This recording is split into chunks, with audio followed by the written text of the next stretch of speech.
एक राज्य में एक राजा और उनकी 7 पत्नी थी।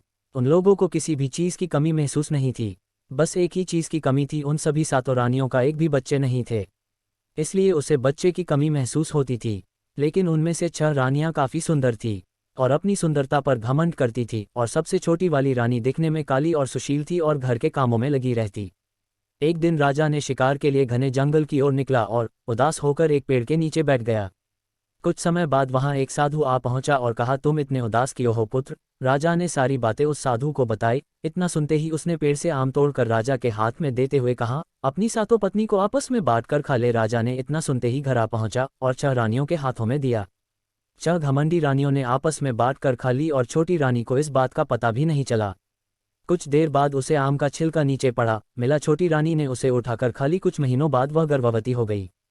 कुछ दिनों बाद वह एक लड़का और एक लड़की को जन्म दी। ये देखकर 6 रानियां को जालन होने लगी और उनके बच्चों को उन लोगों ने छिपा दी। राजा जब शिकार करके वापस घर आया तो 6 रानियों ने बताई, इसने कोई बच्चे का जन्म नहीं दी है।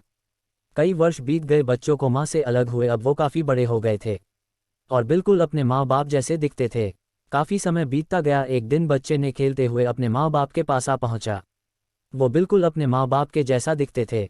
ये देखकर 6 रानियां ने सारी सच्चाई राजा और रानी को बताई दी।